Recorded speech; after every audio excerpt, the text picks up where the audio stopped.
Hey guys, and welcome back to Mischief Maker TV. Now, today I am going to be filling you in on everything that is going on.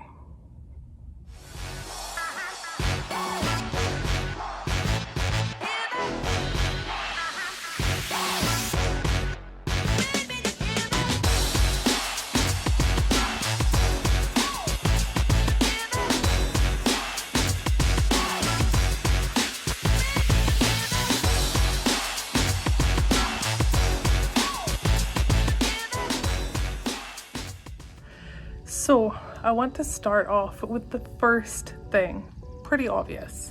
These vlogs have been coming out super late during the day. The reason being, for some reason, I'm finding it really difficult to upload videos. The 30-minute video like yesterday, completely get, it's a large file, but the 10 to 15 minute, 20-minute videos, I just don't understand why they're taking so long. So today I went over to Val and Mike's trailer and we tried to problem shoot this. And we still haven't quite come to a conclusion. If any of you guys know how to make this process any quicker, then please leave a comment below. You have no idea how much I would appreciate that. Just for example, Saturday, it started Saturday, so I haven't really had a problem at all thus far. Maybe a couple of hours being the most time that I've had to wait for a video to upload, which to me is completely acceptable. But anything from 8 to 11 hours, unacceptable. And because it's now happened 3 days in a row, I am about to tear my hair out. But really just trying to fix that problem. So what I've looked into is apps that compress the file and obviously trying to keep that quality high for the video. So I'm looking into that right now. That's something I'm doing. The other thing I'm doing is I do most of my videos on my phone, believe it or not. I know Brittany from Lightbright couldn't believe that I edit everything from my phone. Yes, I do have a laptop. I just personally find it easier to do on the phone, but I think I may have to transition into hopping over to the laptop and doing everything there. And obviously with things uploading so late and spending the whole day trying to upload things, it's kind of throwing my schedule off a little bit. So I'm a little behind on sleep. I'm getting a little cranky about uploading things, but hopefully we can fix or figure the problem out and make that better pretty soon. But that is kind of the update and the reason why these videos have been coming out pretty slow and pretty late during the day. Hopefully in the next 24 hours I can figure it out and get back on track so you guys have something to watch in the morning. That's what I really wanted. I wanted you guys to watch this in the morning over a cup of coffee. So working on it. So the second thing is a little update on good old Mischief Maker. After not having him for, I don't even know, like 2 weeks already, feeling a little lost without him. I feel like I'm missing out on the sand mountain, and I honestly just can't wait to get him back again and just go wheeling, because that is what I decided to chase in life, was wheeling, getting better, upping my skills and upping my level of wheeling, and I haven't been able to do any of that. So what is going on with him right now this week is, instead of having low steering, I'm now going to upper steering, which basically just means the rod is going to sit from low and it's being put on top. So Nick Ashby from the Rockstar Performance Garage is actually keeping me posted every single day with what is happening and sending me videos over. So let's take a look at some of them. Getting ready to tear into Mischief Maker to get Holly a little bit more flex so these buggy lines and stuff are easier for her. You want to look down here, one of the things we're going to be working on is this right here. You have a low steer setup. We're going to be moving this drag link to the upper side of this arm, which should help out with some binding, which will allow us to also run a little bit longer of a limit strap in this so we can again get a little more flex out of it. Right now, with the rear flexed up, the forks are sitting at just under 48 inches. We're gonna see how much we can pull out of this. We're gonna be changing the whole rear end geometry out on this, moving these mounts up a little bit higher with a rock crawler kit, and getting rid of these outer arms as well, so we can move to an outboard coil. She's not binding up on her inner coil the way they have it mounted up right now. Other than that, can't wait to kind of tear into this thing and see what we can get her. So check out the next part of this soon and start cutting. Okay, now that we've drilled this out, because the drag link used to go under, you get this alignment drag bushing. It goes inside here. You're gonna pound that guy in, and then this guy drops right on the top, and now you have high steer. Once you have it drilled, just grab that guy, set it inside there,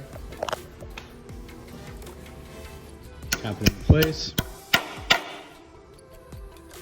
take the drag link, and it drops right down inside there.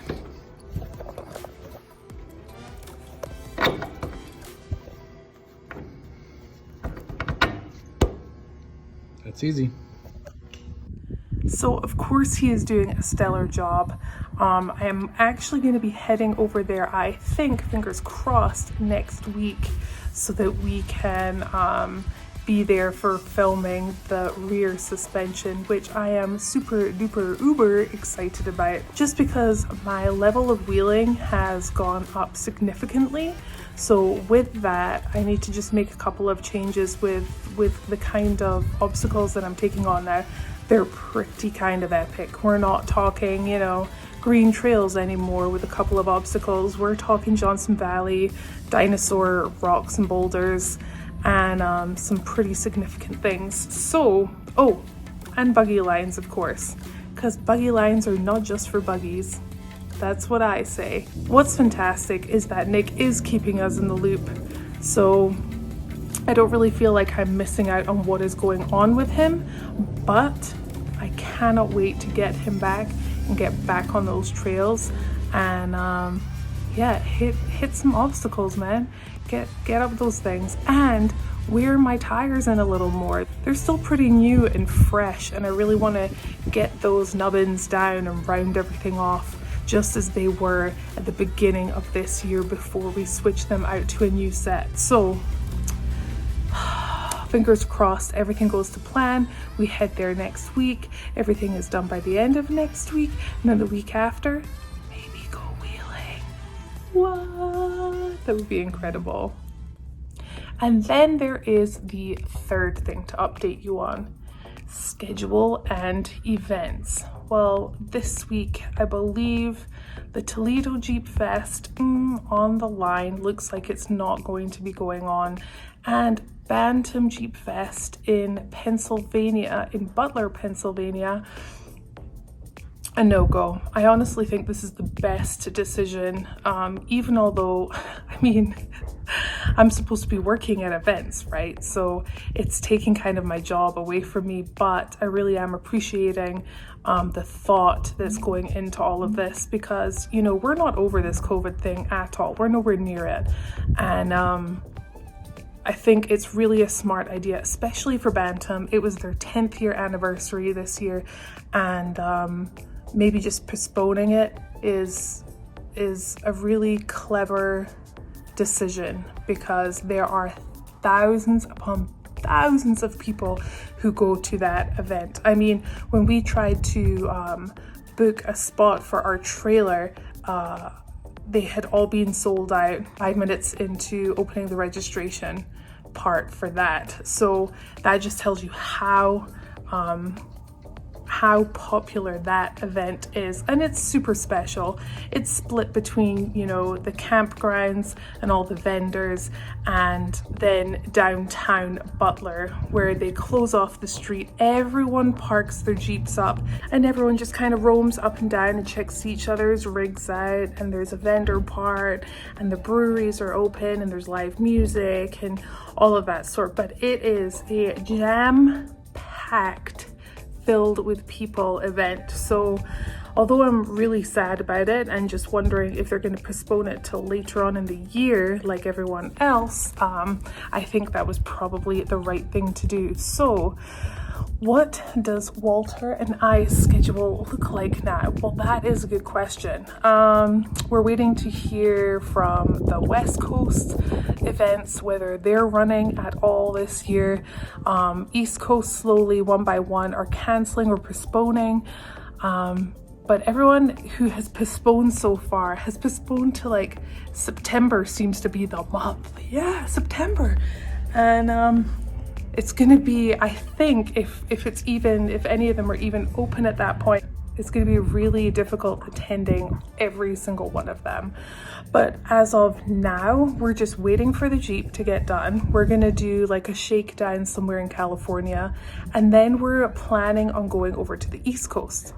Now, I know we have the Great American Crawl, and that should have started a couple of weekends ago at AOP, and then this past weekend at Windrock, and obviously we were not there. We are just trying to configure everything and jiggle everything around to see when we're actually able to continue with that tour. So bear with us. I am working on it as much as I can, but when we don't have answers and other people don't have answers, we can't give you answers, which sucks. I get it, but we will be there at some point. You know, the world isn't gonna completely shut down for the rest of the time. It'll start to open slowly, and with that, you know, we will get our schedule together. But for Walter and I, our personal plan is to get the Jeep back, do a shakedown, get back to Sand Hollow. I'm going to wheel like 5 days in a row, some really rad stuff, really break that Jeep in and get used to the new feeling of the new suspension in the rear.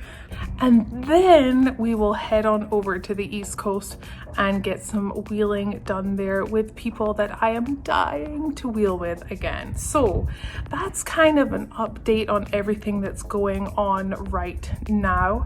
I appreciate you guys bearing with me on the whole upload thing and videos coming out at weird times. You have no idea how much I appreciate that. And thank you for those who have subscribed. And for those of you who are new to the channel, please remember to subscribe and like. Leave me a comment. I love writing back to you guys. I say it all the time. I mean it every time. And don't forget the notification bell.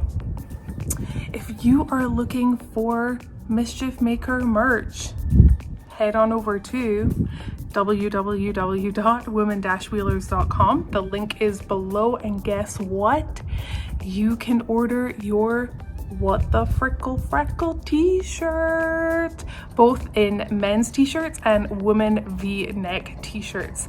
Now, I wasn't gonna do women v-neck t-shirts, but a bunch of you have written to me and asked for the women's t-shirts to be v-necks because some of you feel a little restricted with the crew neck line. So you asked, I listened, I got it for you. So I'm really excited. There's a limited number of them.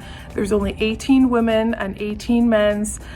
Probably not gonna make them again. I'll move on to something else after this. So if you wanna get your What the Frickle Frackle t-shirt, then click the link below. Now, I am gonna head off right now. I have some more filming to do for other projects. And until tomorrow, guys, I will see you later.